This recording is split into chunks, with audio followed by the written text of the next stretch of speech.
Benvinguts a l'acte de l'aniversari de la primera fotografia realitzada a Barcelona, que oficialment el dia és demà, però avui fem la celebració. I aquest any, com sabeu, està centrat en la primavera fotogràfica, que és una idea que va sorgir d'alguna fototertúlia dedicada un acte a aquest festival pioner de fotografia. I per fer-ho comptem amb el que són els dos membres que tenim a Fotoconnexió, que també van ser dos dels fundadors del festival, que crec que ja coneixeu, el Josep Rigol i el Manel Úbeda, que moltes gràcies per organitzar l'acte i per portar tot aquest material que després podrem fullejar com amablement ens deixen. I res, benvinguts, moltes gràcies. Bé, bon vespre a tothom, precisament. Home, és que les meves virtuts és la veu. Bé, gràcies a tots per ser-hi i gràcies també a Fotoconnexió per haver-nos procurat aquesta xerrada a la Junta.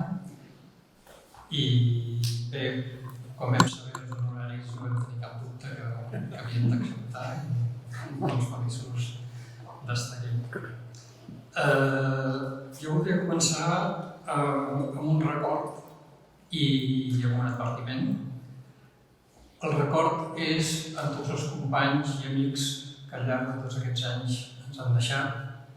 Toni Catany, Ramon Reixa, Lluís Casals, Pere Formiguera, Humberto Rivas, Miquel Noguet, el Paco Mira i el Rodríguez, no sé si em diu Miquel Noguet. Són amics i companys que van ser també còmplices de tota aquesta aventura i que malauradament ens han deixat i ens han deixat massa d'hora. I l'advertiment és que, malgrat que l'ha anunciat, parla de la història de la primavera fotogràfica. En aquest cas serà la nostra història, perquè la història de la primavera fotogràfica està per fer, està per escriure. Fins i tot aquests dies amb el Pep, preparant una mica la xerrada, va quedar clar que ell faria una història i jo faria una altra. Per tant, aquesta no serà una només. Això és una broma, no és una broma. Ara ens vam allà una mica. Sumarem. De fet, per tant, serà una de les possibles històries de la primavera fotogràfica. I en aquest cas és evident que dels dos que estem aquí, si algú sens falta hi havia de ser el Pep, perquè de fet la història de la fotografia a casa nostra des de finals dels 60 no es pot escriure sense el Pep Rigol, perquè ha estat a tot arreu, a totes les pomades. I va començar com a fotògraf, es va dedicar fonamentalment durant molts anys a l'activitat, diguem, més d'activista cultural i afortunadament ara de tant en tant li treu la pols també a la cara. Aquesta no fa gaire Fotoconnexió també ens va dedicar una exposició als fotoconnectats. Intentarem, cosa que serà difícil i demano la vostra empatia i comprensió, intentarem no perdre'ns massa amb anècdotes i batalletes, però és inevitable que en tots aquests anys n'hem viscut moltes, ens han fet grans i també ens agrada explicar-los de tant en tant. O sigui que això, paciència.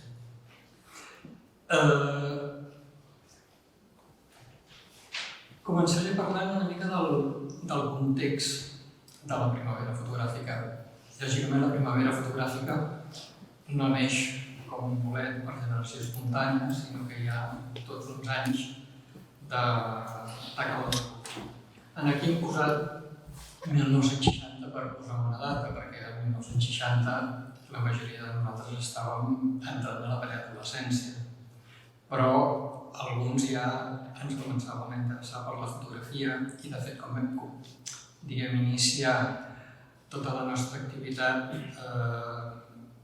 gairebé activistes per la fotografia, doncs érem adolescents, gairebé no podíem dir ni joves, érem molt molt juvenils. Ens vam trobar quan tota una sèrie de gent, sobretot perquè les agrupacions fotogràfiques en aquell moment era el nexe d'unió del món de la fotografia. Existien les agrupacions fotogràfiques i la fotografia professional, i poca cosa més. La fotografia professional a nivell de reportatge, fotoperiodisme, publicitat, moda, etc. Que en aquella època funcionava bé, malgrat la dictadura. Nosaltres ens trobem en el període final del franquisme, que perquè fos al final del franquisme no volia dir que no fos dur, no volia dir que no fos repressiu. Hi havia detencions, hi havia tortures, hi havia morts. Però nosaltres ens vam començar a trobar amb una generació davant nostra de fotògrafs importants, consolidats. Les fitxes negres a la dreta o a baix? Personatges de la importància que han tingut al llarg de la història, del Xavier Miseracs, del Català Roca. Si és que em canvia aquí, però em canvia aquí. No sé com.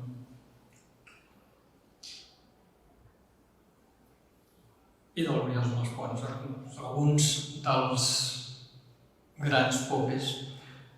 Què ens va passar? Que nosaltres, lògicament, amb l'orgull i la inconsciència de la joventut i l'adolescència, doncs pensàvem que gairebé que en sabíem més que ells. Bé, en qualsevol cas, intentant tornar a reprendre el fil, la nostra generació, els pares fotogràfics nostres, inicialment no va ser gaire ben rebuda, perquè vam veure que hi havia com una mena de llau de gent jove, mig eixelebrats, que començaven a fer coses, i el que es van imaginar és que de cop i volta els sortiria una competència que no podien assumir. I tots es van posar una mica en les urpes així. I, de fet, llavors tot això, quan vam veure que a nosaltres això de la fotografia útil no ens interessava gaire, més aviat gens, perquè pràcticament en aquell moment gairebé ningú treballava de fotògraf professional, es van anar relaxant, les coses es van col·locar al seu lloc i llavors diguem que vam ser prou bons amics. De fet, nosaltres el que defensàvem era la fotografia d'autor, que en diem ara, però que en aquells moments parlàvem de fotografia creativa, perquè era un terme que havia, diguem que d'alguna manera havia com instaurat el Lemagny, el conservador de la Biblioteca Nacional de París, que parlava de fotografia creativa. I a nosaltres ens va semblar que era una bona manera d'assumir aquest nom, perquè tampoc volíem parlar de fotografia artística, perquè la fotografia artística s'associava a l'art fotogràfic que practicaven les agrupacions fotogràfiques. I malgrat que molts de nosaltres vam començar amb una agrupació fotogràfica, tampoc en aquell moment no ens hi volíem acostar més. I vam néixer allà, però volíem fer un altre camí. I vam començar a parlar de fotografia creativa. Ens vam començar a plegar com uns petits grups, que en general hi havia com una bona relació entre tothom, i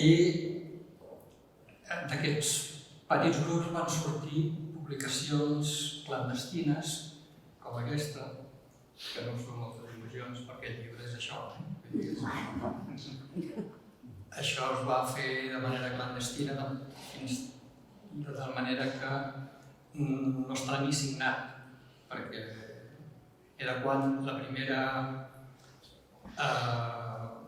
11 de setembre que s'havia de fer al parc de la Ciutadella, a última hora, em sembla que va ser un dia abans, es va prohibir i es va proposar com a alternativa fer-ho a Sant Boi. I llavors la gràcia que tenia que els cartells el de l'acte autoritzat va ser censurat, perquè la censura també era una mica la d'anar per casa, i es va fer una gran convocatòria a Sant Boi i el resultat, això ho vam fer a l'estudi que tenim el Joan Fontcobert allò en aquest moment, a la plaça de Toulon, i hi ha el Carles Bosch, el Paco Elvira, grans dels fotoperiodistes del moment. Però, com que l'any 70 feia escassament un any que s'havia mort el Franco, de fet, ningú tenia gaire clar per on anirien les coses.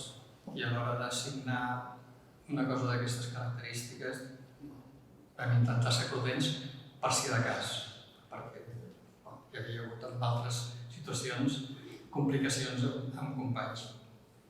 Es va fer un altre llibret que... Aquí passa, però aquí no passa. Si em perdo... Com que això ens ho pagàvem nosaltres, a nivell de nombre de pàgines sempre anava la cosa justa. Aquest llibre d'Evasió a la Pau també està sense signar, però aquí hi ha, entre d'altres, les famoses fotografies del Manel Armengol, els cops i les coletades que hi van haver al passeig de Sant Joan contra Xirinacs, García Fària i les fotos famoses del Manel Armengol es van publicar per primera vegada i això també es va fer de manera clandestina sense signar. O sigui, fixeu-vos que estem en l'any 76, feia un any que s'havia mort Franco, però encara tots anàvem allò així una mica sense saber gairebé per on anirien les coses. De fet, aquests petits grupuscles que acaben existint es va començar a lligar amb un grup que jo diria, si no esteu ben informats, que va ser el primer grup estable i que va tenir una seu seriosa, que va ser el FAT, o sigui, vam crear el Fotofat, que partien alguns dels membres fundadors, Enric de Santos, Rigol. En el FAT nosaltres vam caure allà també com... perquè el FAT és una institució seriosa, contrahumana, i nosaltres érem tota una colla de bruts, granyuts, i que proposàvem coses raríssimes. Després us ensenyaré una imatge perquè vam dir, escolta, ja que creem el Fotofat, estaria bé fer una exposició quan estava al carrer Brusi, fer una exposició de presentació del nostre grup, del grup Fotofat. Fantàstic. I com que amb tots aquests moviments que havíem fet, de fet l'autoria ens interessava relativament poc, perquè ens interessava més el col·lectiu, ens interessava més el projecte, ningú tenia cap necessitat de signar exactament la seva foto. Tothom participava, col·laborava i s'abocava amb algun lloc. I en el FAT se'ns va acudir que la manera de presentar-nos, després us ho ensenyaré, va ser, en lloc de fer-nos un autorretrat, que és el que ens havien suggerit, va ser fer-nos una foto del Malik. I tots els del grup del Fotofat, des de l'exposició del FAT, que hauríeu de veure la cara dels directius del FAT quan vam veure allò amb els Maliks exposats. I els vam dir que seria un autorretrat. Mai es vam poder imaginar que seria el Malik. De tot això, el FAT em va sortir aquesta publicació, que nosaltres durant tota una colla d'anys vam estar fent fotos de pintades, de grafitis, però fèiem pintades, diguem, marranes, de vàters, en els vàters dels trens, en les estacions, als bars, i fèiem pintades polítiques, fèiem de tot. I ens trobàvem crec que els dijous, i de la conciliació familiar no s'havia inventat i les reunions es feien a les 10 de la nit. Ens trobàvem els dijous a les 10 de la nit i tothom abocava allà a l'arxiu. Ara va arribar un moment que quan es va veure que ja venia el referèndum i que les coses semblava que s'estabilitzaven i anaven en sèrio, la Rosa Regàs, que havia fundat una editorial que es deia La Galla Ciència, que va començar a publicar llibres polítics, va publicar la Paz de Montalbán, el Carrillo, gent més o menys coneguda, va conèixer aquest treball i va dir volem fer un llibre. I nosaltres encantats de la vida que volguéssim fer un llibre. I a més ens volíem pagar i tot. O sigui, ens va semblar que era el paradís. Però va posar la condició que només li interessaven les pintades polítiques. I fantàstic. Però el primer discurs va ser quan vam veure la portada, que al seu compte la Rosa Regàs va encarregar un fotomuntatge. I a nosaltres ens va semblar que era trair el projecte, perquè era un treball estrictament documental i la portada un fotomuntatge, perquè aquest suposat cartell del Puig Antic no estava aquí. Mentre vam fer aquest treball van passar coses molt divertides, em sembla que just abans d'entrar a l'Enric Sandra, no sé per què crec, però va ser que la policia el va enxampar. Jo crec que pràcticament a tots nosaltres la policia secreta anàvem a primera hora a fer unes fotos i trobaves algú que tocava l'esquena i el requisava el paper o li portava comissaria. Però això va funcionar molt bé, el treball aquest. I va tenir força èxit. I ens va buscant paperassa, encara conservo el contracte de l'editorial de La Galla Ciència, signat per la Rosa Regàs, Fontcoberta i jo. I amb el compromís que es pagarien 50.000 pessetes, que a nosaltres ens va semblar, per l'època, ens vam sentir milionaris. De fet, la cosa va donar per molt poc. Estaven també molt influenciats per Nueva Lente. És a dir, Nueva Lente és una carta de Pablo Pérez Mínguez, el primer director de Nueva Lente, adreçada a... No, nosaltres no ho veiem.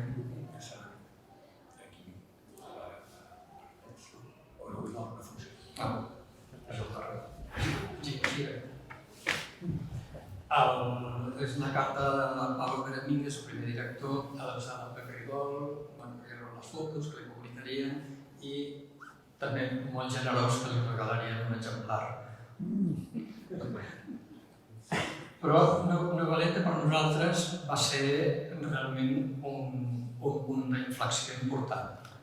O sigui, diguem que a l'estat espanyol els grups més potents de fotografia estaven aquí a Barcelona, però a Madrid sempre hi havia el poder, hi havia els calés i Nueva Lente va aconseguir fer-se un lloc. I era com una cosa molt contracultural, perquè aquesta portada, la realitat no existe. És tot un al·legat en contra de la realitat, però no hi havia cap problema de continuació dir tot el contrari. La realitat sí que existe. Es tractava de generar debat, de generar moviment. Això són algunes de les portades de Nueva Lente. Nueva Lente va tenir diferents etapes. Per mi, personalment, la més exitosa i la que més, com a fotògrafs catalans, ens va beneficiar va ser l'etapa del Jorge Rueda. Jorge Rueda, que també malauradament va morir, i va morir tan emprenyat amb tothom que va deixar escrit que quan morís volia que es cremés tota la seva obra. I el seu germà la va cremar. I només s'ha salvat la poca obra que hi havia en el Centre de Fotografia, en el CAF. És el poc que s'ha salvat. I el Jorge Rueda va ser realment el que ens va sacsejar tots. Ens va obrir les portes d'Arles, ens va obrir les portes de diferents llocs, ens va fer una exposició a la 5ª Avinguda de Nova York, que per nosaltres, que gairebé anàvem pantalons curts doncs, que ens fessin una exposició a la 5ª Avinguda de Nova York i ens vam sentir que havíem tocat el cel.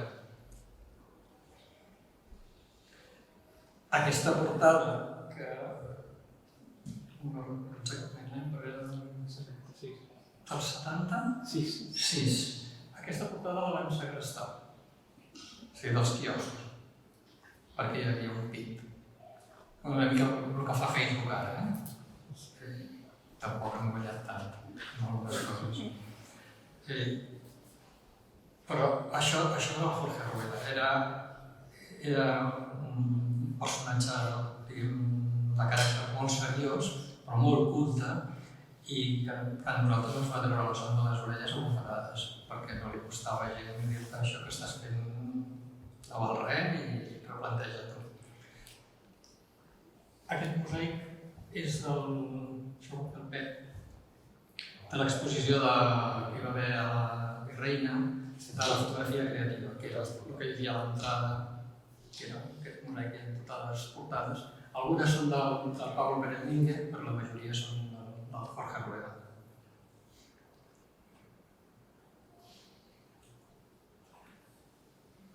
En aquest moment també es dona que es comencen a formar les primeres escoles de fotografia aquí a Barcelona. L'Albert Guspí va obrir una galeria que llavors es va convertir en un centre internacional de la fotografia, que primer va ser la Galeria Spectrum, va ser l'època que comença el CEI, que llavors es va convertir en l'IDEP. L'Institut d'Estudis Fotogràfics també havia començat una miqueta abans. Que comença a haver-hi llocs on formar-se. La paradoxa és que els formadors tenien 20, 22, 23 anys i els nostres alumnes en tenien 40, 50. I el que vam fer, jo recordo que el Joan em va dir es fa una altra escola que es dirà CEI i ens han proposat fer classes, què et sembla? I jo i què? Però no, que sabem, i va ser així es van néixer les primeres escoles amb més bona voluntat que coneixement. De fet, tots els que estaven de formadors, pràcticament, els docents, normalment tots eren més joves que els nostres alumnes. Però el Guspí, que era un personatge en particular, se li ha de reconèixer que els seus contactes que tenia, ell venia de treballar en fotoperiodisme, crec que era d'Holanda, als Països Baixos, estava, tenia el contacte amb Canon tenia una xarxa de galeries i va aconseguir ficar-se. I això va representar que allà al carrer Balmes 86, em sembla que era, que llavors vaig tenir l'estudi just a sobre, Spectrum va portar fotògrafs del millor del 3. Això era l'espai, com ja veieu, cartells de fustes i tot això és una mica convallar, però realment Spectrum va significar un abans i un després. O sigui, Nova Lente editada al matí i Spectrum aquí a Barcelona van ser dos punts de trobada. Què va passar? Que quan es va començar l'Albert Guspí va trobar que hi havia classes a l'Institut d'Estudis Fotogràfics, classes al l'IDEP, classes a l'Escola i les galeries, doncs la competència no se li va posar gens bé. Tampoc no era una persona que fos de tracte fàcil. Però sí que és veritat que també ens va ajudar força. Tot això, imagineu-vos en aquell moment tenir originals del Richard Avedon, aquí a Barcelona. Sí. Curiós, no posa mai. No. El Tomàs Montserrat, que la majoria sabeu que ara a Llucmajor s'ha fet la Fundació Toni Catany, del Centre Internacional de Fotografia allà, la seu de la Fundació Toni Catany és la seva casa familiar i la del Tomàs Montserrat, que eren veïns. Les dues cases, bé, va ser el Toni Catany el que va descobrir, va fer conèixer a l'arxiu del Tomàs Montserrat. Fixeu-vos que aquí ja apareix el nom de Centre Internacional de la Fotografia, però una altra vegada Felix Mann. Estem parlant de grans noms de la història de la fotografia. Això va fora d'un carrer.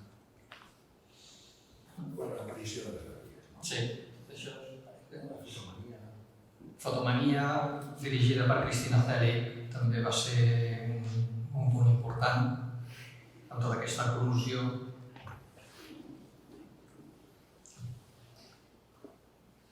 El tren. El ferro. Apareixen moltes galeries. Sí, i aquí aniran apareixent molts personatges. 7 normalment en passaven. El Fernando Freixa. Freixa i el Sergi Capella. El Freixa sembla que em va tinc la guerra.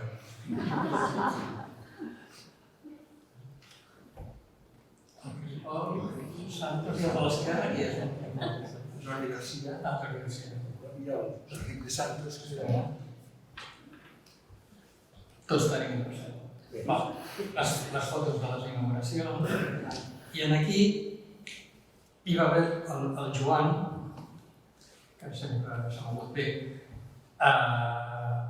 va aconseguir fer una exposició de la Sala Ixalà, que la Sala Ixalà era com el temple.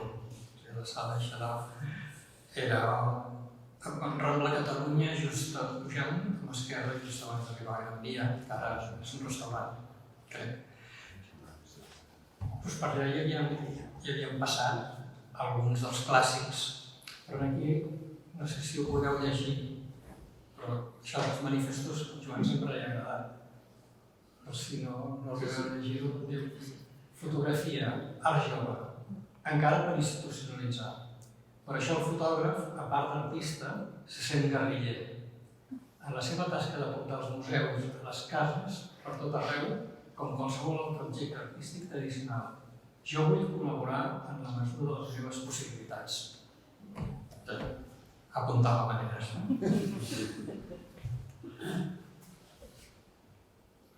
Sí, amb tot això,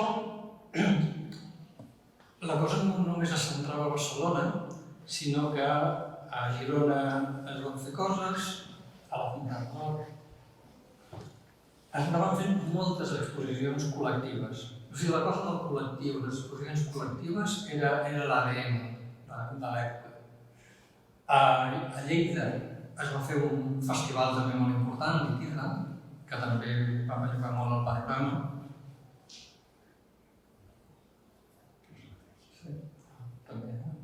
I aquí hi ha un punt d'inflexió important amb el Pep Rival i jo vam tenir l'oportunitat de dirigir una galeria de fotografia, la Galeria Procés, allà per Sant... Que quan fa poc vaig parlar d'això a Madrid em van dir, en aquella època ja parlàveu del procés. L'any 78. No, parlem del procés des de 1714. Però ho arrosseguem de fa anys.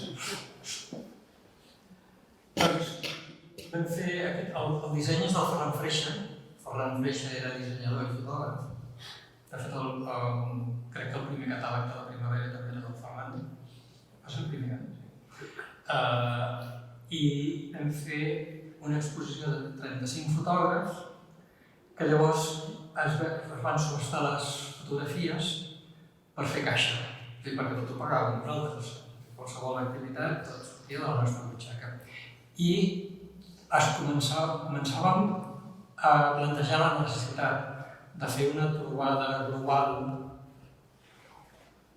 per saber l'estat de la qüestió de la fotografia a Catalunya. Perquè tothom feia una mica la guerra pel seu compte. I que si no hi ha ningú que ens contradigui, aquesta va ser la primera subhasta de fotografia que es va fer a l'estat espanyol. I la va muntar aquest senyor Llor. El sou de directors de galeria també era important. Fèiem les fotos en galeria El marcàvem i ens compràvem les nostres pròpies fotos. Sí, perquè a la subhasta van assistir bàsicament els fotògrafs que ens posàvem. O sigui, va acabar convertint en un intercanvi de fotografies.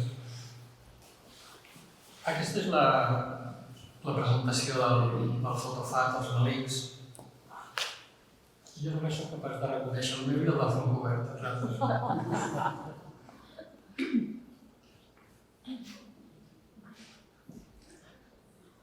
Van començar a sortir moltes publicacions i intentàvem metre molt perquè hi havia l'Arte Fotográfico, hi havia la revista Iconos, hi havia la Valente, hi havia tota una sèrie de revistes, Flash Photo. El Pep també va ser fundador d'una de les revistes de paper especial. Aquí està el rei baix a l'esquerra. En el moment del canvi de fase, de passar de positiu a negatiu. I amb aquells 50.000 pessetes que ens van pagar la Gaia Ciència, que va costar cobrar-les totes, no es penseu que vam pagar tingo, no, va ser allò, ens van fer suar. Doncs ens va donar per fer aquesta publicació, que és la Tita Folla, que els noms també anaven fent la Tita Folla. No calen explicacions. Doncs vam dir, això per què ens dona? Per fer una petita edició, teníem cadascú del grup tenia una doble plana per fer el que volgués. El límit era la doble plana, tothom podia fer el que volia. Ens vam gastar amb això i amb un parell de sopars. Aquí es van acabar els 50.000 pessetes. Però la Tita Folla, la veritat és que va tenir també força repercussió perquè els nostres pares fotogràfics estaven tots escandalitzats amb nosaltres lògicament. Jo no vaig participar-hi perquè estava al servei militar, però aquí vaig descobrir el Ton Sirera, no sé qui va ser el que va fer l'article, i és patrimoni històric. Aquí ja nosaltres sempre vam tenir aquest interès per la recuperació del patrimoni. El gran fotògraf de Lleida, Ton Sirera. I a més, aquí hem descobert, ara ho diran coses, les pintades, i unes fotos de la Fontcoberta increïbles, molt conceptuals, que també després tindreu oportunitat de veure.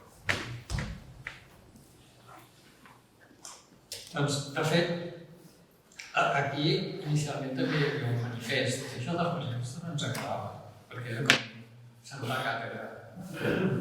Cada vegada que fèiem una cosa hi havia d'haver com un escrit que costava consensuar i així, era com les assemblees de la CUP, una cosa caòtica, però al final acabava sortint tot. I de fet ens ho sembla. I totes aquestes coses, repeteixo, ens trobàvem cada setmana, 1 o 2 dies a partir de les 10 de la nit. Podeu imaginar a les hores que acabàvem.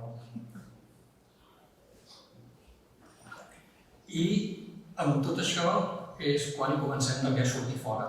Ja no només a Arles, es va a Itàlia,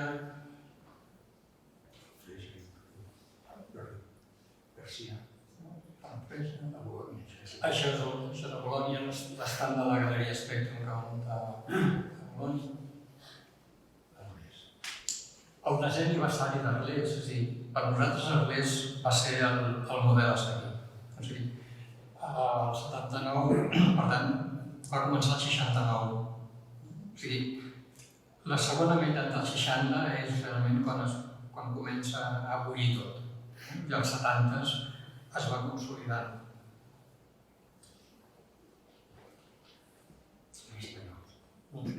Vam fer una exposició de fotògrafs espanyols que més tard vam fer un alumnat de París, que era de fotògrafs catalans, no, fotògrafs de Barcelona. Aquest és el Jorge Rueda, que està a la dreta de la pantalla. A Venècia. Sí, Venècia. Venècia nosaltres no hi vam participar, tot i que em sembla que tu... Perdona, faig un incís. Salvador, tu hi eres aquí, oi?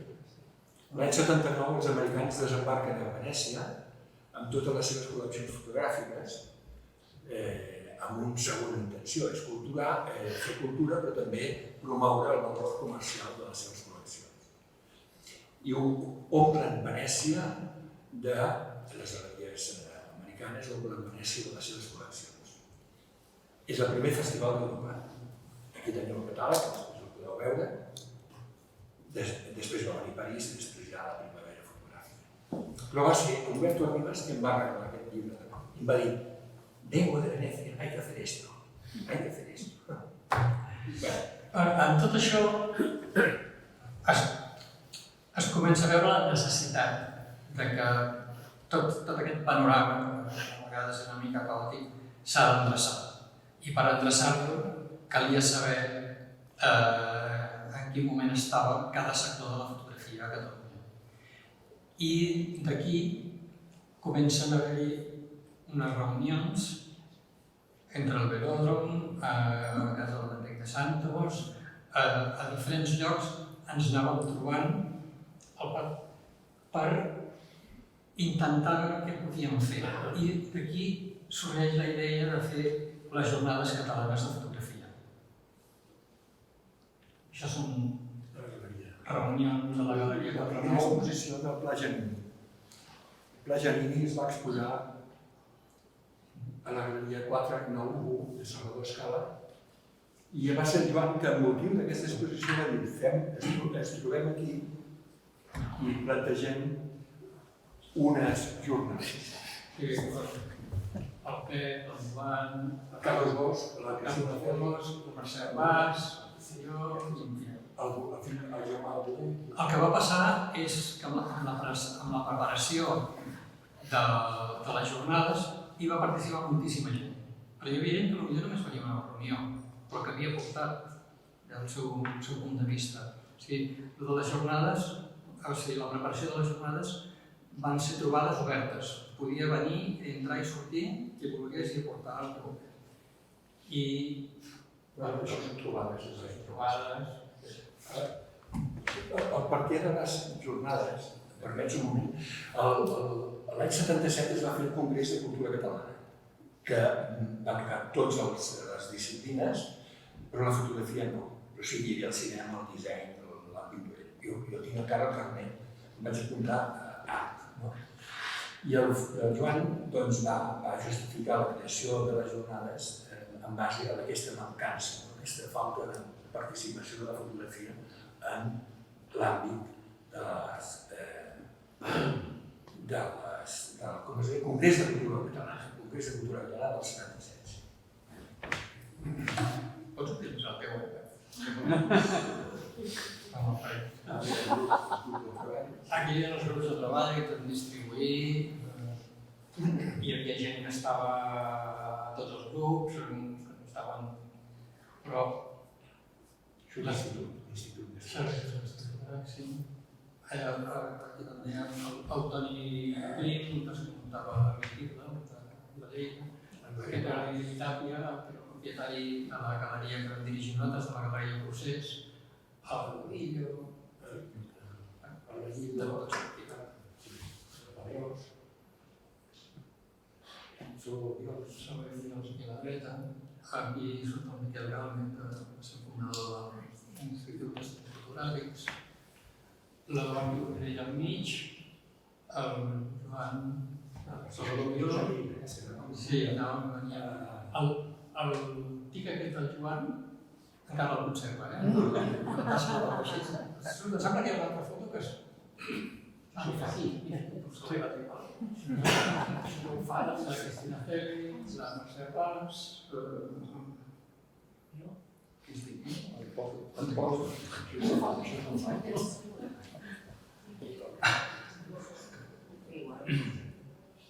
Aquí el Toni Prim, i jo intentant emular el seu bigoti, però Olivella... I aquest era el grup? Els que portaven les jornades. La subhasta? Aquí es va fer llavors una segona subhasta, perquè ja estàvem preparant totes les jornades, i aquí és la subhasta. L'Iria Tàpia, que era el més seriós de tots, anava amb corbata, és el que va fer de mestre de cerimònies. I va tenir èxit. I aquí ja es concreta, a l'any 80, l'octubre del 80, les Jornades Catalanes de Fotografia, que va ser un èxit. En què va participar tothom, gent de la publicitat, de fotoperiodisme, dels concursos, de fotografies de casament, tothom, a la Fundació Miró.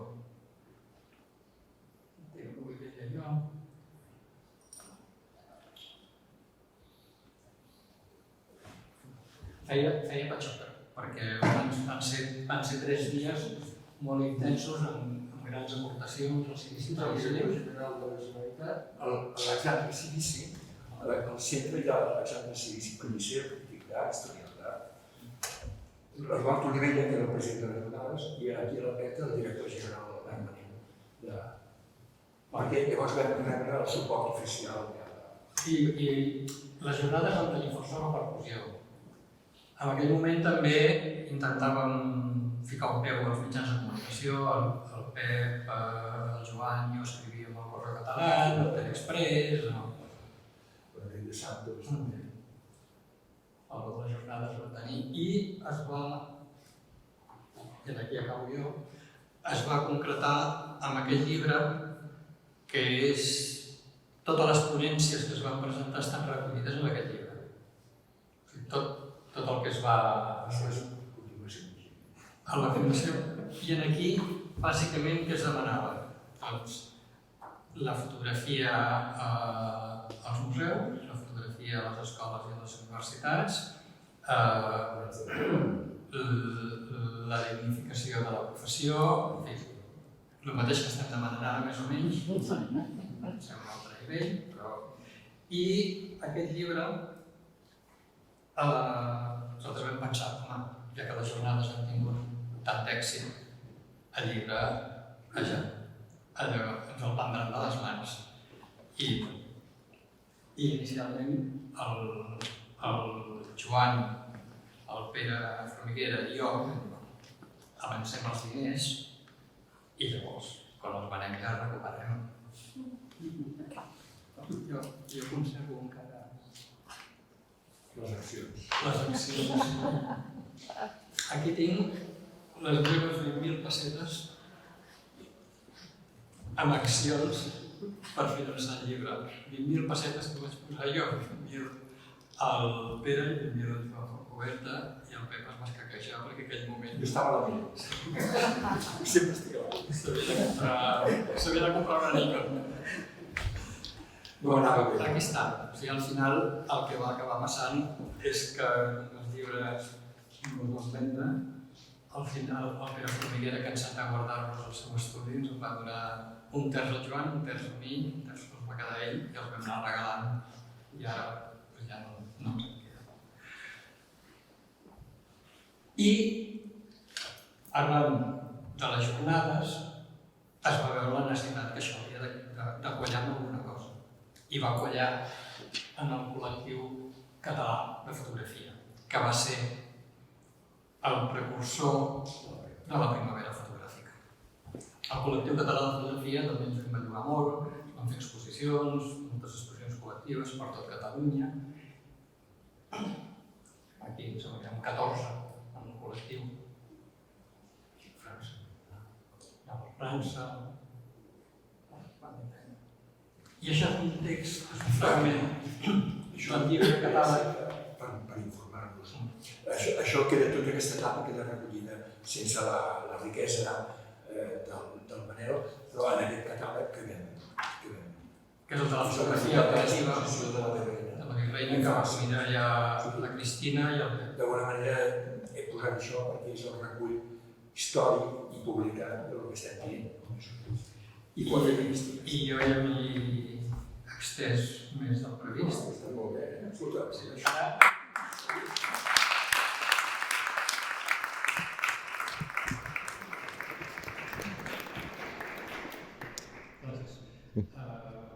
I només per introduir el Pep,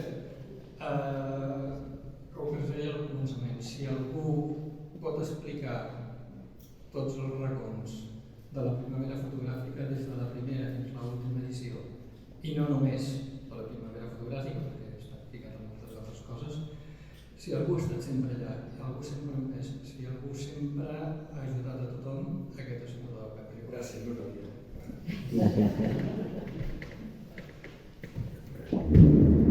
És que l'ordinador m'ho dona per tot.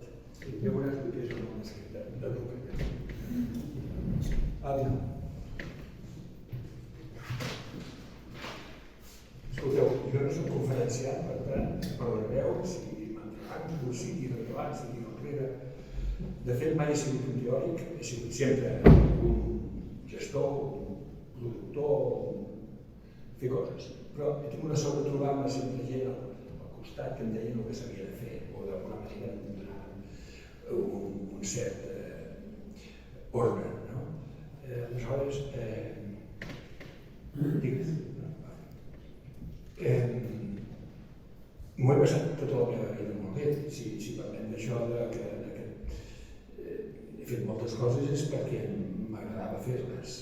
Jo vinc d'una família que hi havia artistes, vaig després descobrir la fotografia i vaig començar amb els estudis fotogràfics, vaig acabar amb el Ferran Freixa, que és el que em va donar també una ortodoxia professional i juntament ens vam ajudar molt amb l'estudi. 20 anys amb en Lluís Casals i amb el Ferran Freixa en un estudi. Això explica perquè el primer catàleg és del Ferran, el dissenyador. Però com que m'he passat molt bé, de vegades em recordo, ahir t'explicava l'anècdota d'aquell futbolista d'èlite que li deien, ostres, li preguntava a un periodista, vostè, es muy difícil lo que hace, ¿no? Muy difícil, ¿no? Y él deia, hombre, trabajar debe ser más duro. No? Doncs una miqueta això. Jo he treballat molt, però no m'ha costat fer-ho, perquè m'agradava. De fet, és l'ADN d'aquesta associació. Fotoconnexió som gent que estem aquí quan podíem estar al teatre, al cine, i en canvi som uns professionals que dediquem 4 hores, a vegades 5 hores al vespre i tal, o molt més, a treballar com uns militants que som tots del llenguatge fotogràfic. Doncs bé, dit això, tornem. Ara passaré a l'etapa de la primavera. La primavera s'han fet, seré periodístic, 12 edicions en 2 dècades. Ningú sabia que duraria tant. Per tant, es va fer d'una manera, el primer any col·lectiva i després es va recreant uns grups de treball en els que jo he estat sempre des de la primera edició fins a l'última. O sigui, soc d'alguna manera el fil conductor, si podem dir, i guardo tota la documentació de totes les edicions. I he guardat el que he pogut.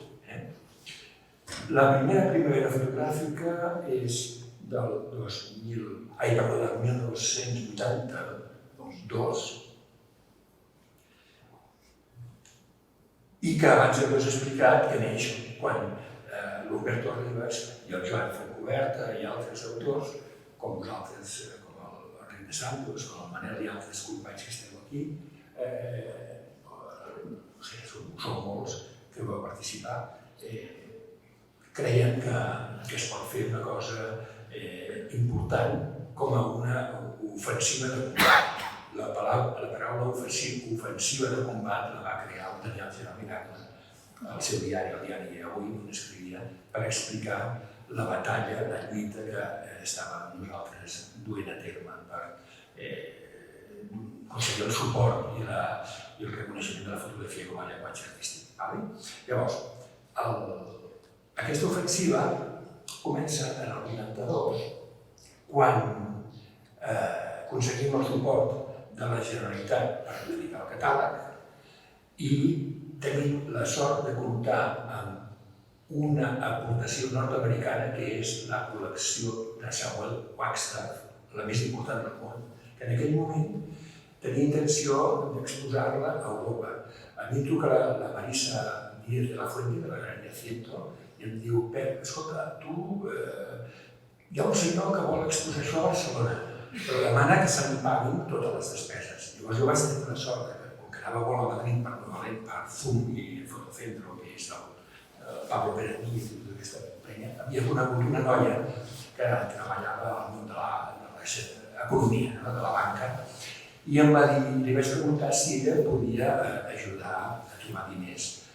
I em va dir: m'interessa, perquè ella estudiava també i era galerista de fotografia al Fotocentro, m'interessa a condició que aquesta exposició, si aconsegueixo que vingui a Barcelona, també vagi a Madrid després. I aquesta col·lecció va ser la que va ser el centre de la primera primavera, el que va justificar, el que va donar un estatus d'importància a la primera primavera fotogràfica, a la qual després, de seguida, tothom s'hi va sumar a galeries, centres culturals, etc. Per exemple, avui tenim aquí la Catherine Schluser, que és de l'Institut Nord-Americà de Barcelona, que va participar a la primera edició ja. I així ho van fer moltes institucions. La primavera fotogràfica va néixer quan vam trobar aquesta oportunitat de portar a Barcelona, d'exposar a Barcelona la col·lecció Sant Wagstaff.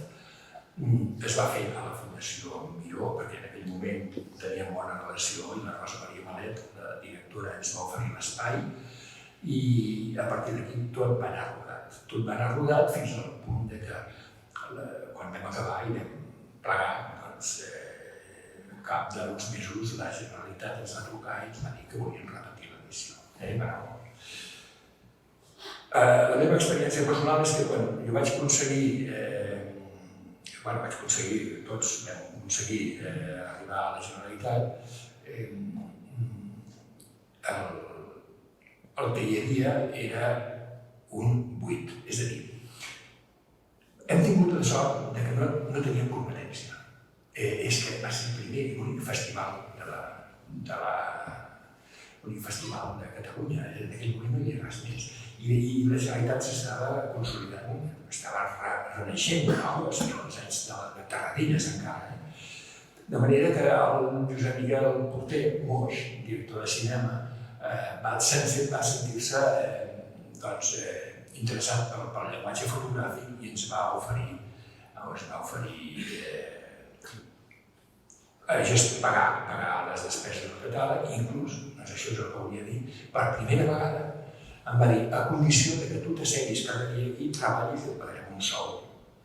Jo vaig dir: això és nou, jo mai havia cobrat per la feina que feia. I això va ser la primera vegada. Per culpa o gràcies a això em vaig convertir, ara m'he jubilat, en un professional de ser fotògraf sense fer fotos. Segons un cas d'aquest país.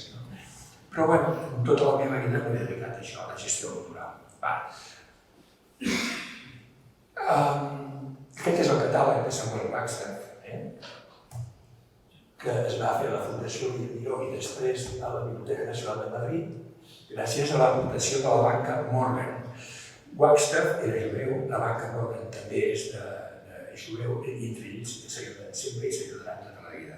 I ja em va bé això, perquè mentre hi hagi suport econòmic per la cultura, com fan ells, doncs jo endavant sempre. I així vam aconseguir fer la inauguració de la Fundació Miró. El senyor Wagstaff feia aquest senyor del mig, la Cristina Fèlic, que va fer el catàleg i tota la gestió organitzativa, el Miquel Porter Moix és el de la dreta, la Maria Rosa Malet, la Sabine, que era una noia que gestionava la part econòmica, buscava sponsors, i aquell sortia al Ribati. I això és la inauguració, serà ràpid, perquè no té cap import. Aquest és el primer catàleg de la primera primavera fotogràfica. No era el Ferran qui l'havia fet, sinó un ajudant del Ferran, una noia que ajudava. I de seguida tinc l'original a casa amb fotos enganxades. No hi havia internet, ni hi havia res de digital. digital, tot era fet a mà. I aquesta era la llista de la Cristina Celi, de les galeries que participaven. Són no sé quants folis, igual són 40 folis. Tot a màquina, tot es feia a mà o a màquina, no hi havia ordinadors. I totes les cartes s'enviaven per correus amb segells. Aquest és el planning de l'exposició de la primera edició de la Cristina Celi. Molt analògic. I aquest és el catàleg del primer. Només posaré 4 o 5 pàgines. Hi havia un cartell. El cartell incloïa totes les entitats que participaven, des de les galeries d'Altair, la Filmoteca, la Casa Còdec, les galeries de Club de Guàrdia, la galeria Procés. Això és una part del programa que teniu aquí, és com un desplegable, però no m'hi cabia tot a la pantalla. El catàleg. Aquesta és la col·lecció Sant Baxter, molt important, eren originals, realment és una passada. Pla Genini, ja el bellugava, no sé, patrimoni històric, l'institut, el Bisboguer, tenim aquí, Ferran Freixa, etc. I d'aquesta edició ens van encarregar la Cristina i a mi fer una selecció de clàssics i de contemporanis perquè anessin per tot Catalunya. La Generalitat, això és una cosa una crítica que alguns dels companys van fer, es va trobar amb una safata, amb un regal. És a dir, tota la feina feta a canvi de que vosaltres hi poseu 4 duros i el logo. I ells van dir el logo. Clar, inclús em van tatxar el logo de la caixa, em van dir no vagis a la caixa, no cal. Van dir, conseller Max Carrer, davant meu, pam, em va tatxar el logo de la caixa. Per mi la caixa era el segon patrocinador important, doncs el va suprimir. Perquè vam veure que era un gran regal tenir un festival que pràcticament no donava problemes i que era un paraigües de tot el territori, almenys de Barcelona, la segona edició de Catalunya. Això també ens ho van demanar ells, perquè en principi es diu de Barcelona, de primavera, i després ja va passar a ser de Catalunya, perquè la Generalitat és de Catalunya, llavors van justificar-ho així. I això és necessari. Això és l'esclat, això és la itinerància dels 5 mestres. Després, l'Amèrica Sánchez, que des d'aquí una abraçada, que la vaig parlar-hi amb ell, va fer el cartell aquest de la selecció contemporània de la primera edició de la primavera. El catàleg, que també el trobareu aquí, de la primera edició. I va tenir molt d'èxit a la premsa, això són articles, precisament el Daniel. I llavors les galeries, això és Ferkovic, nosaltres a la Procés vam fer una exposició de recuperació de Ferkovic i he posat aquesta postal perquè veieu que a dalt a la dreta hi ha el logo de la primavera i posa, a més a sota, patrocinada pel Departament de Cultura de la Generalitat de Catalunya. Després vam posar l'escut de la Generalitat, però al principi només hi havia això. I això era la condició per participar a la primavera, només hi havia aquesta condició, que la qualitat fos acceptable i després que hi hagués aquest logo a tots els mitjans, a tota la documentació, el material de suport. Perdó. Això és l'inauguració de les itineracions. El 84 ell es converteix a Catalunya, que abans era a Barcelona, el 84 és Catalunya. Hi havia una exposició important que la va muntar el Joan Fontcuberta sobre la fotografia mediterrània. La idea de fotografia mediterrània, clar, es podia considerar difícil d'entendre si no et basaves en el fet geogràfic, perquè ell pensava que hi ha una cultura visual mediterrània, que el Mediterrani és un nexe d'unió entre la mirada italiana, espanyola i l'africana. I llavors l'exposició va ser un èxit també de la Caixa. Per això hi ha el mar Mediterrani.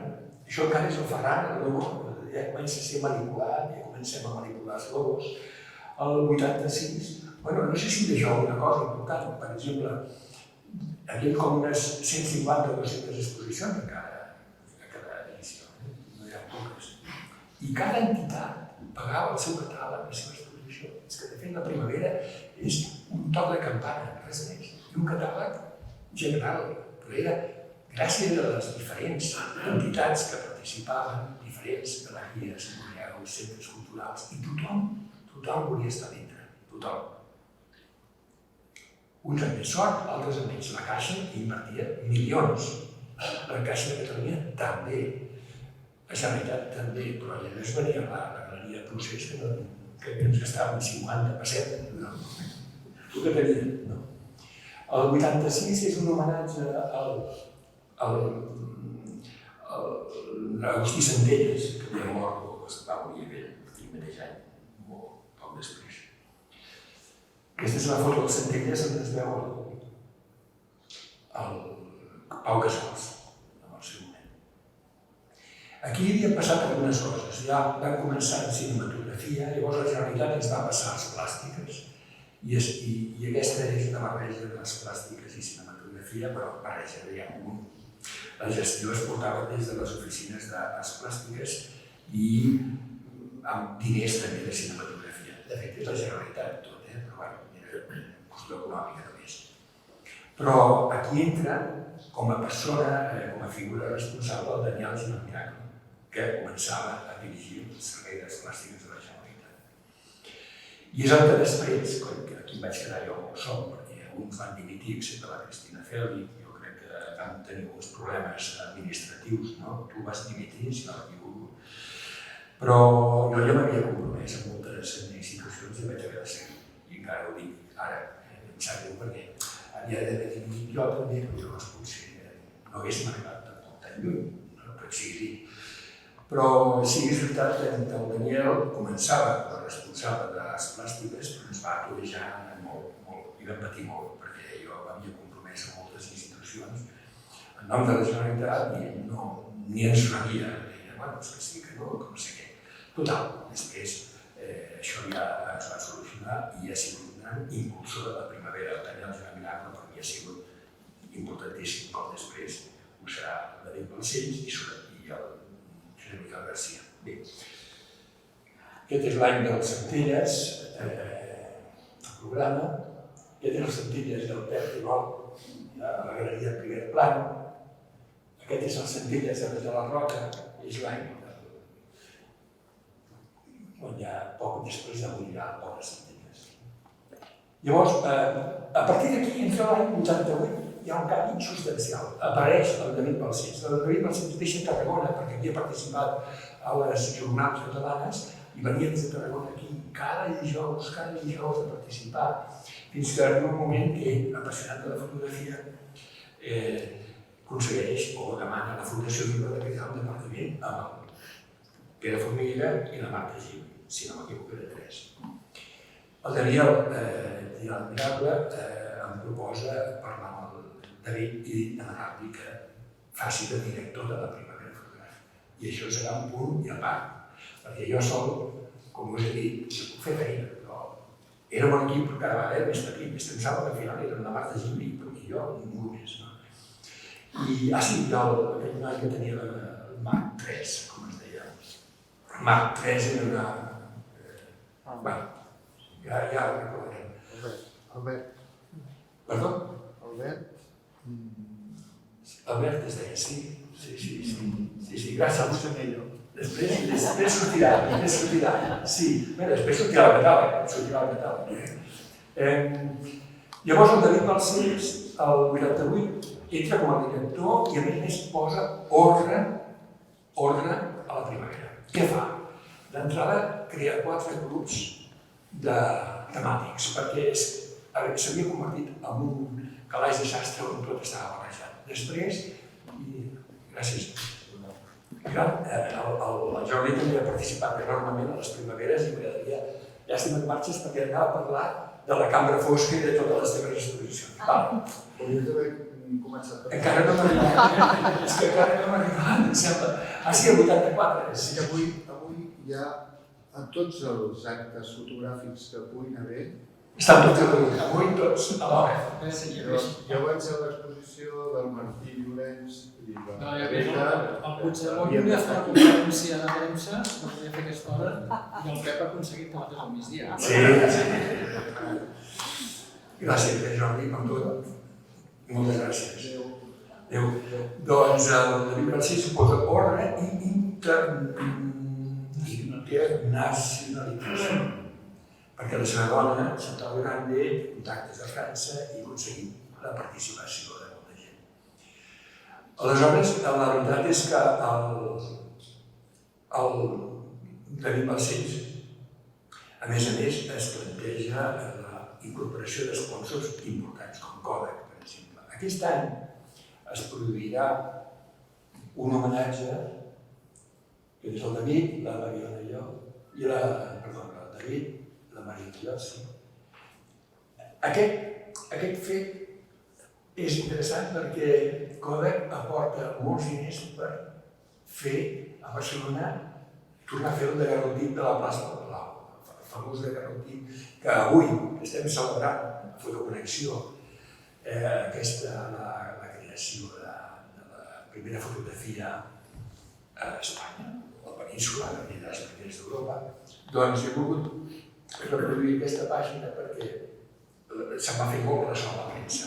Vam portar un senyor de França, un autèntic expert en daguerrotips i, en fi, va ser un èxit. Jo vaig aconseguir que la banda municipal, com en aquella ocasió, vingués, ens vam ocupar la Pla de Palau, en fi, va ser, vam sortejar el daguerrotip que va sortir i el vam perdre com la primera, com fa 150 anys. I, bueno, cada any teníem un creador, això també ho va fer el David Balcells, un dissenyador gràfic que donava una imatge. Abans hem vist l'Amèrica Sánchez, doncs aquesta vegada serà, ja t'ho diré, em sembla que és la Pati Núñez, oi? Sí, la Pati Núñez, abans era el Ferran Freix, després dedicats, això és la Pati Núñez. Això és el Peret, el marit de la Maria Esqueus, catàleg i programa, el Mariscal, catàleg i programa, Salvo de Torrente, catàleg i programa, suposo, Clarence Maïma. Hi havia diners i es pagava bé. O sigui que això és important, perquè sempre n'hem volgut ben fet. I, en aquest cas, el Jordi Ortiz, sí, i el Solà, un supercatàleg, i el Perico Pastor, després, el pintor. Això és el Canogar, cartell, veieu que aquí hi ha un cartell, aquí hi ha un cartell i un programa, o sigui, és programa i cartell.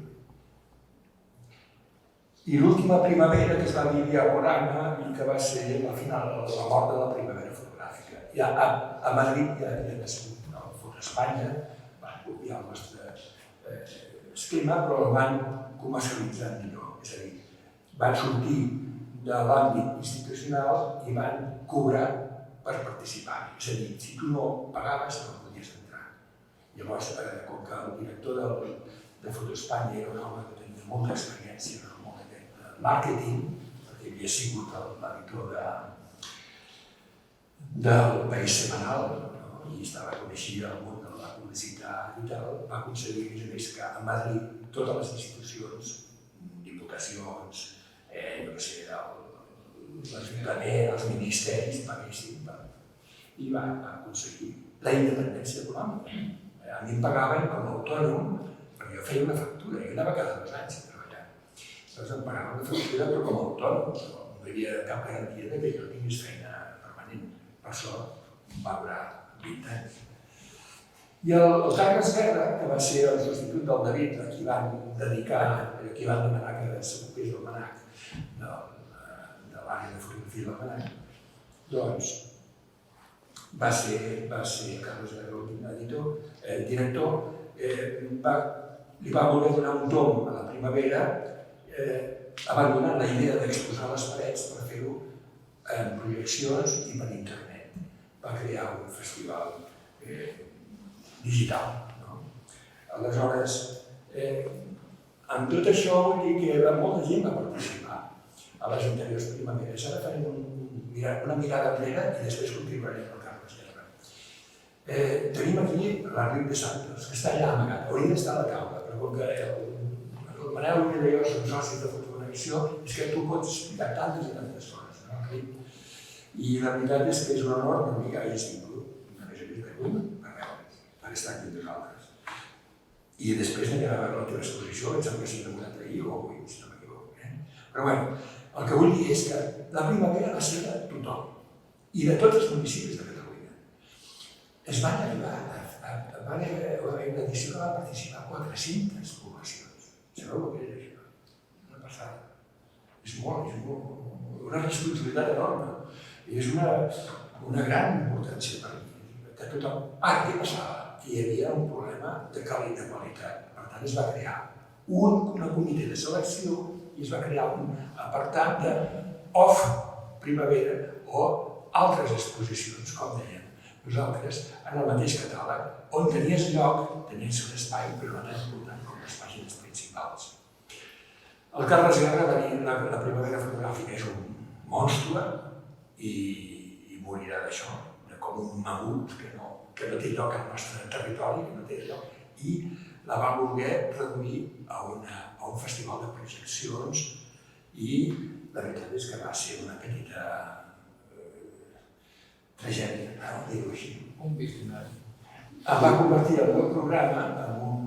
Perquè és cert que llavors no pensava funcionar. Però allò que deien abans que internet canviaria el món es continua igual que abans. O sigui, només que tenim internet, però és igual, no? També tenim fax i no ha canviat el món. I la tele han canviat moltes coses. I sí que és cert que ara una fotografia la fas i la pots enviar a Nova York al mateix moment. Això és cert. Però quina és la màxima aspiració de qualsevol autor? Està a una pàgina web o està al MoMA? Jo diria al MoMA. O sigui, les parets encara puntuen, no? I molt que puntuen. La prova és que el Carles Guerra, quan va acabar la primavera, va anar al director del MACBA i després a la Fundació Tàpies com a director. És a dir, el diaporama va estar bé com a experiència, però això va ser el 2004. Va ser l'última primavera. Aquest és el programa i vam sortir i vam anar a parar a fer projeccions al CCCB. La veritat és que no hi havia gaire gent. A la mina. La mina, perquè la idea era bona, era sortir dels museus i anar a parar a espais nous. Però en aquell moment potser no estàvem preparats per això, que ara era una mica liant. Jo m'ho vaig passar molt bé, perquè vaig buscar teatres antics, l'Apolo, per exemple, vam anar. Això era a l'Apolo. Escolta, fer una primavera a l'Apolo era divertit. I teníem la pena, jo vaig anar a buscar sponsors perquè era la meva feina. Però, clar, eren projeccions i no era... En fi, no és una crítica, perquè pobre, jo me l'estimo molt, Carles, i si estigués aquí es defensaria i a més jo crec que ho faria molt bé. En fi, el cas és que es va morir la primavera i es va acabar. I la feina feta està feta, però totes les coses tenen un temps, no? Digues. Els tallers, sí, molt importants. Volia recordar que la primavera va veure també els tallers de la primavera fotogràfica. I, com que jo en aquell moment, durant uns quants dies, era el director de l'IDEC, el més còmode era fer els tallers de la primavera fotogràfica a l'IDEC. Però va resultar un invent fantàstic, els tallers, perquè ens va permetre cada any portar com a mínim a 3 grans fotògrafs internacionals, va passar la Susan Meiseves, l'Elvira Otero, Joan Michael, etc. I això va ser gràcies a l'ajuda de la participació de Kodak, que era un sponsor potent de la primavera fotogràfica, i també amb la col·laboració de l'Institut d'Estudis Nord-Americans, que a vegades compartíem despeses, en el cas de l'Elvira Otero, no recordo exactament, em sembla que ells van pagar el viatge a l'hotel, i jo pagava la cosa, perquè els tallers s'autofinanciaven. I una part del pressupost de Kodak també ajudava, si necessitava el material, que les coses facilitava el material. En el cas de la Llauderdi va ser una experiència igual que amb la Xuquilla, una experiència fantàstica. El va ser molt bon perquè li va agradar un dels assistents del taller li va agradar una càmera d'aquelles allò de les parades de festa major que surt un final i va fer tanta il·lusió que va fer tot el taller amb la càmera penjada, tota la setmana amb la càmera penjada. Però el dia que em tocava fer la conferència a l'Institut d'Estudis Nord-Americans va fer tota la conferència amb la càmera penjada. Que imagino que la gent de l'Institut d'Estudis Nord-Americans també devien al·lucinar una mica. Però el dels tallers va ser una experiència fantàstica perquè ens va permetre a un munt de gent treballar. Hi havia alumnes que eren fidels a casa, i aquí no Soriano va apuntar a tots els tallers, tots. Hi havia gent que s'apuntava sistemàticament a tots els tallers. Però a mi, com a organitzador dels tallers, doncs va ser una experiència inoblidable de poder conviure una setmana amb el Pedro, amb les Susanne Cebes, amb Tom Michaels, ensenyar-los a Barcelona, ensenyar-los a menjar cargols, a beure un porró, i llavors les tardes vespres eren els tallers. Però els tallers també van ser un bloc d'atracció molt important per la primavera. Ens va permetre conèixer gent que avui seria impossible. Jo mateix he de dir que he conegut gent importantíssima de la fotografia, evidentment. I volia afegir, perquè és que si no em mossegaré la llengua i me'n passaré per dir que des del meu punt de vista, això ho sap el Pep, ho són tots els amics que van participar a la primavera i va ser en un moment determinat una font de conflicte entre nosaltres. Jo la primavera l'hagués matat, ja feia dies. No l'hagués deixat que l'assassinés el Carles Guerra. O sigui, hagués fet... Pobre Carles. El seu programa estava molt bé. Jo crec que l'estimo el Carles, però va assassinar. Mal moment en té tothom. I jo ho vaig proposar i no me'n vaig sortir, però jo crec que l'error que vam cometre i s'entén, perquè en definitiva qui posava els diners era la Generalitat, va ser extendre la primavera fotogràfica i arribar a fer 400 exposicions repartides per tot Catalunya. O sigui, la gent quan va a Arles sap que va a Arles és allò que tot. Quan vas al Museu de la Foto a París, vas a París i ja ho tens tot. Quan vas a Perpinyà, al Vila de Portunaix, vas a Perpinyà i allà ho tens tot. I què va acabar passant amb la primavera?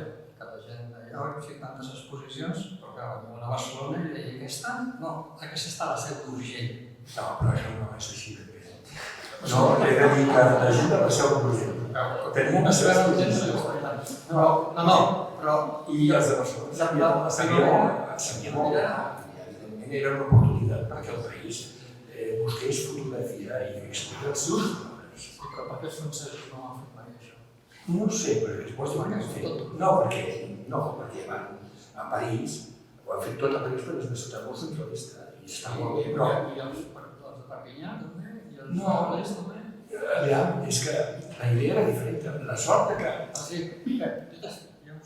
Però, és a dir, ho han viscut de maneres diferents. Perquè ell estava en les emissions i, a més, el Pep ha tocat govern. Tenia despatx a centres oficials. I el Pep, per personalitat i per caràcter, jo no crec que s'hagi enfadat mai amb ningú. No puc. Jo no crec que trobarem mai ningú que parli malament del Pep. Malament. Això no és bo, Tu has guanyat. Però, en qualsevol cas, sí que és veritat que les últimes edicions de la primavera sí que es veia que aquest monstre repartit per, ara que en diuen per tot el territori, això no es podia gestionar. No m'engegaré perquè jo vull que mireu els catàlegs que estan aquí. De fet, encara queden 4 coses més. Només dir que sí, és un model atípic que es va convertir en territorial, que és molt més fàcil fer la cosa a la ciutat, amb 15 exposicions i tal. Afortunadament ara tenim 20-30 festivals que fan això. En una ciutat petita com a Vilassar o Igualada o a Sant Cugat tenim el Domínic, tenim el Fernando de Granollers, etc. No, el Rebel. Però en aquell moment no hi havia res més. I llavors, quan una ciutat com Sort diu tenim un arxiu històric i volem exposar-ho i volem formar part del catàleg, jo ja sabia que la gent de Barcelona no pujaria a Sort a veure a la parròquia les fotografies del segle XIX de la comarca. Ho sabia, però aquí estan. I això ha servit per molt. Després vam fer el llibre blanc del patrimoni, on hem fet un estudi de tot el que és el patrimoni històric. Vam fer, per cert, sense internet, abans de telèfon i màquina d'escriure, i cartes. Però vull dir que ha sigut un model que tu aviat vas dir, això ja s'està desmadrant. És veritat. Inclús a Barcelona potser hi havia masses exposicions i era difícil de veure-les. No diré que no. Però és el que hi havia. Jo, al seu institució pública també em deia, és que esclar, si el Col·legi de Periodistes vol exposar no sé qui, la Golita, doncs la Golita, i si vol, i si el Pérez de Rozas, doncs el Pérez de Rozas, esclar. I a més hi havia gent jove que deia, i m'han dit ara, és que per mi va ser la primera exposició que vaig fer. La vaig fer en una tenda de Gràcia, que no venia ningú, però per mi, estar al costat del Bon Michael, del Cartier-Bresson, a la mateixa, o sigui, a la pàgina del davant o del darrere, em va suposar un estímul i una oportunitat enorme. Una miqueta és aquesta era la meva filosofia, intentar fer un activisme d'aquest tipus, diguem-ne, de generositat entre cometes. Ja sé que vaig anar a l'escola de Montserrat i que soc molt... No, però és veritat que en aquell moment tocava recuperar país i oferir a la gent oportunitats. Per sort, després aquell món s'ha acabat i ja... És que jo no podia, no recordo que anava a les inauguracions i deia hola, tot bé, adéu. No tenia temps ni de fer fotos, m'he trobat que no tinc fotos. Els ministres. No, què va? Sí, a més, el David se m'ho deia, ostres, has menjat alguna cosa? No, deies, hòstia, però parem a... No, que no tenim temps d'anar a fer... És que era massa, recordo. Bé, va ser ràpid, això. Ara, vam aconseguir el llibre blanc del patrimoni perquè el David Balcells i la Cristina Dani es van empenyar a fer una enquesta de tot el patrimoni, que ha superat això, no va ser el primer pas. Jo recordo l'Arxiu de Barcelona que ens van dir, això està mal fet. És veritat, perquè no tenim ni idea de fer estudis patrimonials. I a més, tocava a les parròquies, als centres culturals i tal. Què teniu? Una caixa de sabates, una caixa de... Vinga, una caixa de sabates amb negatius. I aquí surt això. Els tallers. Bona disposició de passi, molt important que cada entitat feia el seu catàleg. És que hi ha centenars de catàlegs que tenen, ja ho veureu, el logo, les centelles, el logo de la primavera. Veus aquí a l'esquerra? Doncs tots aquests catàlegs tenen el logo de la primavera. Vol dir que si ara mireu, trobeu catàlegs antics de Barcelona de fotografia de fa 3 o 4 dècades, no, 2 dècades, molts d'elles tindran el logo de la primavera fotogràfica. El catàleg, la Sara, d'exposicions de tipus cetemòniques van fer moltes exposicions experimentals molt modernes. El Jorge Ribalta, per exemple, un personatge important també, amb fotografia de tipus experimental i sociopolítica. Alfredo Irán va fer unes coses increïbles. I els fotògrafs de premsa també van tenir el seu lloc. Des del primer dia vam dir la fotografia no solament és experiència, és també document. I van tenir la seva revista, pagada per la Generalitat. I tallers i conferències, i em sembla que... Llavors el David va tenir la idea de crear un sindicat, però una federació de festivals mundials. 30 festivals en tot el món. Els vam portar a Barcelona, a l'Hotel Colón. Teníem diners, o no teníem diners, però teníem sponsors, que ens oferien espais. Vam crear el Fòrum Fotogràfic a la Pedrera. Durant diversos anys, la Caixa de Catalunya ens va oferir la Pedrera per fer la primera lectura de portfolis d'aquest país. A més, ben feta, I aquestes són les limitacions de Santa Mònica, de Generalitat, Philips, EGM, Fuji, en fi, ara ja. I els fem pins. Aquí en tenen alguns, EGM, col·laborant amb nosaltres, i rebàvem els pins a tothom i ja està. I inclús samarretes, amb aquesta, el mariscal, per obrir. I que s'estrena? Encara no s'ha obert mai. Doncs estem samarretes, aquí hi ha el logo del Club d'Inglés, segurament. No, tothom es deia que sí. No hi havia problema, no hi havia competència. Vam tenir molta sort, la veritat. Però també vam tenir... En fi, digues. No, la veritat és que la primavera té molts pares i mares, Sí.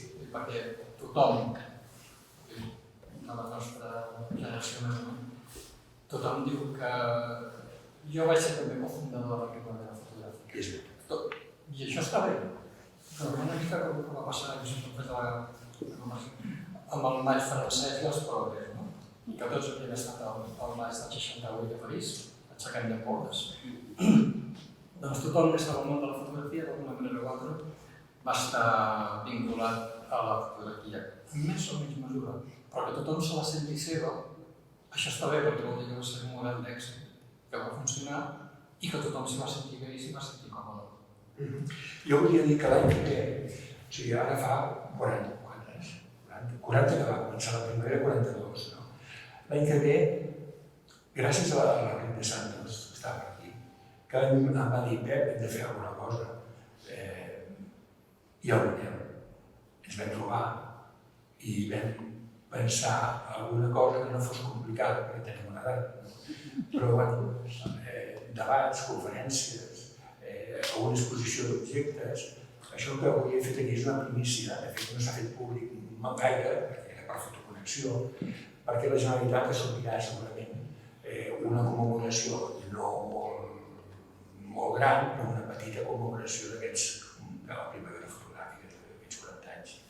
Però això és com el pacte d'investidura, encara que no està lligat. No està lligat, però bueno, ens va atendre la consellera de Cultura, ens va atendre molt bé, tu hi eres, tu i jo, i el Ric, i el Joan Focoberta també, i la Marta Gil va firmar també la petició, i ens van dir que sí. Per mi el més important que volia dir és que no existia internet, per tant no hi ha rastre. Tot això que us he explicat, no hi ha rastre a internet. I això és un problema. Llavors he demanat a la Generalitat que escanegin tots els catàlegs aquests i que els posin a la xarxa. I això es farà, i ja em sembla que sí, m'han dit que sí, i dit això em sembla que poca cosa més. Com que no hi havia internet, tot es feia a mà i els diaris encara existien, entre cometes, i revistes, i perquè veieu, els dossiers de premsa eren tots així en paper, i hi havia molts dossiers d'aquests. Jo cada edició feia un dossier de premsa on hi havia la samarreta, pins, fotos, us recordeu, no? I fixeu-vos, l'importància que tenien les vanguardies, la vanguardia feia tirades especials dedicades a la primavera, però ara ho podeu veure. Jorge Ribalta. Això donava feina a molts periodistes, perquè hi ha molts crítics. Pàgines senceres, patrimoni, és a dir, això és una edició. El diari d'avui també, i anuncis. Teníem diners per posar publicitat. No hi havia internet. No, és veritat.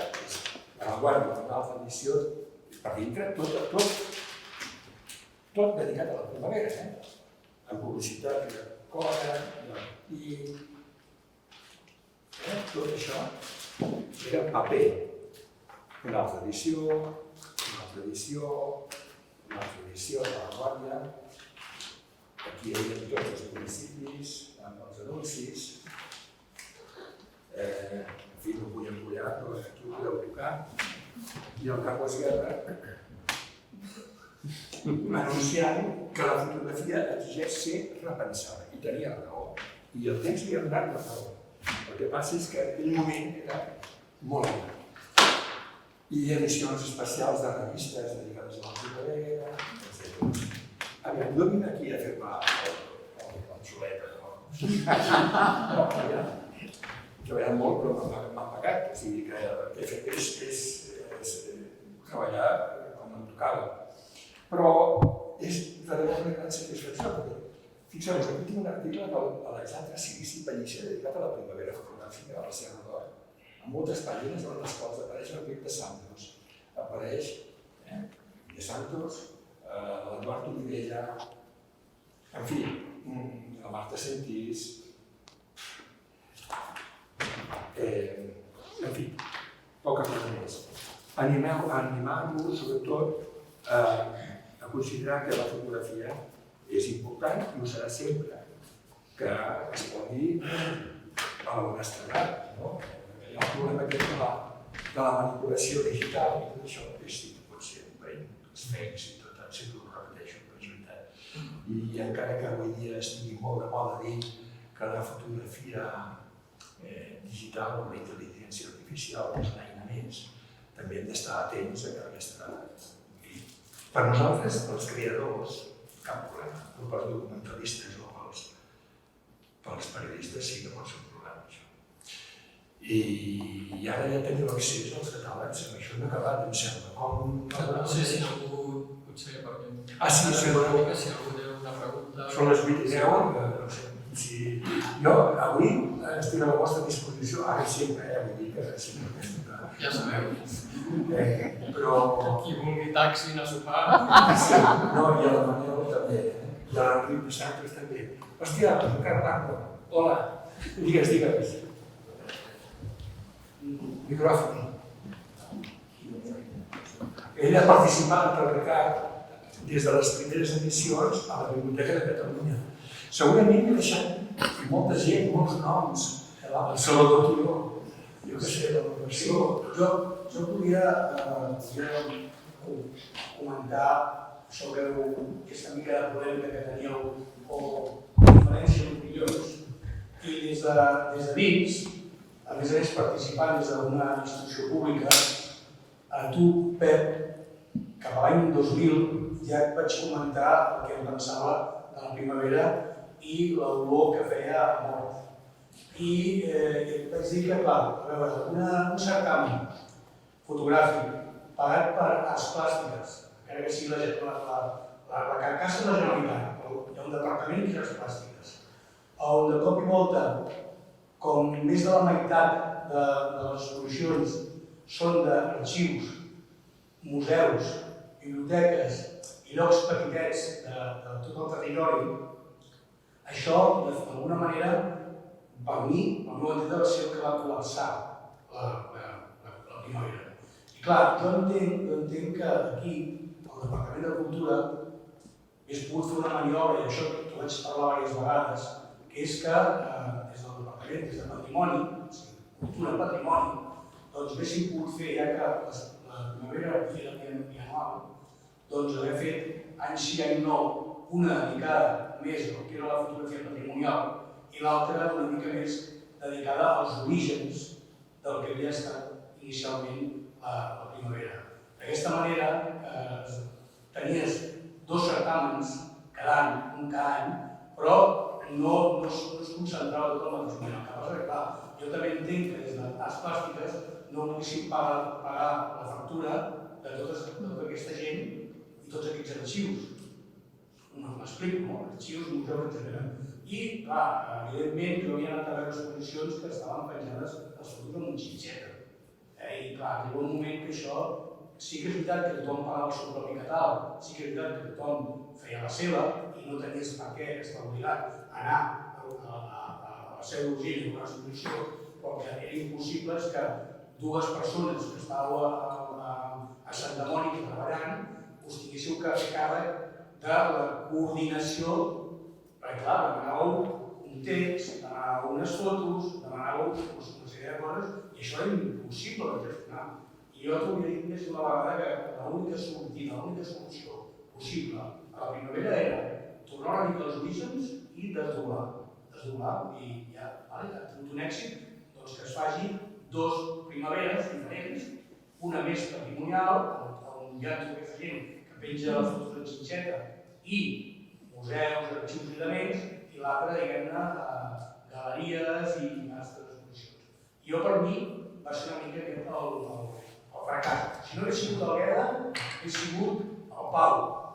Però això estava feia més per una mort que una... No seria tant el fet, sí que dona la raó en gran part. La prova és que el primer any ja es va dividir en 2 exposicions itinerants, els mestres de la fotografia i les obres contemporànies. I el David sempre va mantenir a la primavera fotogràfica la secció patrimoni fotogràfic, exposicions de patrimoni. Això, totes les primaveres tenen una secció dedicada al patrimoni i la resta va canviant, que sigui la fotografia construïda, fotografia de la dona, fotògrafa, la mirada no sé què, la mirada no sé quantes. Aleshores, el que passa és que, és cert, estàvem amb arts plàstiques i arts plàstiques i per l'altre volia controlar el meu jefe era el Josep Garcia i el Daniel, les plàstiques. I el David era l'home que també li interessava molt el patrimoni. Llavors, esclar, nosaltres ens veiem obligats a fer mans i mànigues, però hi havia un excés, tant de bo haguéssim pogut fer-ho. Però és que cada 2 anys hi havia molta feina, i imagina't fer-ho cada any, hauria sigut brutal. No, jo no dic que ho féssiu vosaltres. Vull dir, em refereixo a tota aquesta fotografia patrimonial que hagués tingut un altre espai. És a dir, que si la Generalitat allò li interessava, doncs hi ha altres departaments de la Generalitat que haguessin pogut. Patrimoni mai ha tingut de la Generalitat, mai ha tingut, excepte per l'Ajuntament, sí. Però la Generalitat, jo no he vist mai que no hi ha el Museu d'Història, estaves tu a la Biblioteca de Catalunya, però no ha tingut un espai. Bueno, però l'any 80, quan van fer les jornades catalans de fotografia, aquell mateix any es va crear l'Arxiu Nacional de Catalunya. Sí, però... I se li va atorgar el fet de que guardessin, o sigui, se li va encomanar que guardés la fotografia. Però encara tenien la sala del Palau. I l'Arxiu Nacional de Catalunya era patrimoni. Era des del paper. Sí. És a dir, vam estar des del 80 fins al 2004, diguem-ne, per dir-ho, 20 i tants anys, aprofitant arts plàstiques per poder mostrar el que possiblement tenia que haver manuat altres departaments de la casa. Et dono la raó, i ens haguéssim organitzat molt millor. Jordi Llobet. Sí, perdona, Ricard. No, Ricard, només un apunt. La primavera va funcionar com tantes altres coses en aquest país, perquè va haver. El Pep va arribar a tenir un sou, o va poder facturar i alguna més. Però la primavera va funcionar perquè va haver un nombre important de gent que hi va participar voluntàriament. O sigui, una mica com els Jocs Olímpics. O sigui, els Jocs Olímpics van funcionar gràcies als voluntaris. La primavera fotogràfica també. És a dir, Jordi Llobet, que està aquí, va construir La cambra gegant. una cambra estanobeica gegant d'1 metre per metre i no sé si ha liquidat l'IVA de la factura. Sí, La Generalitat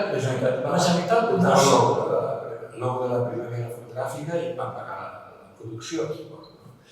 Però la Generalitat no ha sigut el motor de tot això. No, Ho va acollir i ho va pagar, però no ha sigut el motor. No, això és veritat. I des d'aquí un homenatge... No, és un auto-homenatge a tots. En fi, jo soc el que vaig tenir feina, però realment és que era el país, tot el país que participava generosament, molts d'ells, altres, sí, perquè alguns dissenyadors gràfics m'han dit a mi m'anava molt bé quan hi havia primavera, perquè tenia molta feina. Tots, clar, les institucions donaven feina als dissenyadors gràfics, als muntadors, a tothom. Era un motor econòmic també, per molta gent. Però sí que és veritat que les iniciatives eren nostres. La Generalitat pagava. Jordi. Sí? Se sent? Se siente, sí. Sí, sí. No, quan parlaves del patrimoni, hauríem de començar a pensar què era el patrimoni fotogràfic en els anys 80. És a dir, eren caixes de sabates, moltes, plenes de fotos. No se sabia exactament on portar-les i on col·locar-les. Hi havia molt poc. La intenció de la primavera justament era crear patrimoni. Patrimoni a partir de la fotografia contemporània, perquè era necessari patrimoni contemporani també. No hi havia patrimoni contemporani, perquè el patrimoni es va creant cada dia. I aquesta idea de que el patrimoni és allò que tenen els museus allà en un racó i que no, el patrimoni s'ha de crear i s'ha de difondre. Els arxius tenen la funció i la necessitat i l'objectiu de difondre el patrimoni, perquè si no, de què serveix el patrimoni? Sí. De què serveix? És veritat. Hi ha gent que treballaven en els dos terrenys, com la Marta Pogo, que la tenim aquí, celebro que hagis tingut de tan lluny només per estar amb nosaltres, i que va participar a la primera primavera fotogràfica, fent una tasca doble de creació i de recuperació del patrimoni. Per tant, estàvem amb aquesta frontissa, no? De dir, amb una mirada personal, artística, tu vas documentar tots els oficis urbans en destrucció, desaparició, llavors, és que era molt difícil posar el bisturí i tallar poc, m'entens? Hi havia un petit problema amb això. I sobretot, aquesta idea de separar-ho, com dius tu, amb dos, això ja és un problema polític i la Generalitat en aquell moment. Jo crec que ningú saps. Tu m'ho vas dir, potser hauries d'haver parlat amb el conseller de Torre. Que parlant de consellers els he vist tots. Jo m'he salvat perquè no era funcionari. Expropietari però del compte. A compte, Jordi, una de les coses que tu coneixes prou bé, perquè ja està explicat, però un dels molts efectes col·laterals de la primavera fotogràfica, també gràcies a la iniciativa del David Balcells, va ser la compra d'obra que va fer el fotògraf. Que aquesta compra d'obra ha sigut el coixí del que ara és el Pla Nacional de Fotografia, que està dipositat, o gairebé tot dipositat al MNAC i algunes coses seguides, alguns arxius, com el cas de l'Arxiu Fotogràfic de Barcelona, etc. És a dir, que aquesta conservació de patrimoni sempre ha estat present a la primavera, amb més o menys fortuna, però sempre hi ha estat. I el David va ser el que va aconseguir posar la primera pedra. Va ser una cocompra, Sí, cocompra perquè compraven una part i gràcies a la generositat constant dels fotògrafs hi havia una part. El voluntariat. El voluntariat deixaven fotos a la institució que en aquell moment, no sé, era el MNAC. Vull dir que, si no recordo malament, això va ser una col·lecció que es va concentrar en el MNAC. És això? Sí, això era el fons de Ja no sé què seria aquí. En format acomodat, un acomodat és un préstec permanent, una mena de cosa així. De fet, tot era la Generalitat. Els plàstics es crea al fons de la secció de fotografia, la crea per iniciativa del David, la crea el Josep Miguel Garcia, i hi ha un moment en què el Carbonell, director del MNAC, abans havia sigut director general de patrimoni, el Carbonell, després va passar a director del MNAC, va dir, assumeixo aquesta col·lecció i el MNAC. Després jo li demano el llibre blanc que defineixi el futur del MNAC i és quan ell diu que era un departament de fotografia on va anar al David a continuar una tasca que porta ara la Roser Campany i que celebro que també hagi vingut aquí, perquè és molt important el que està fent el MNAC moment, com l'Ajuntament i com altres institucions.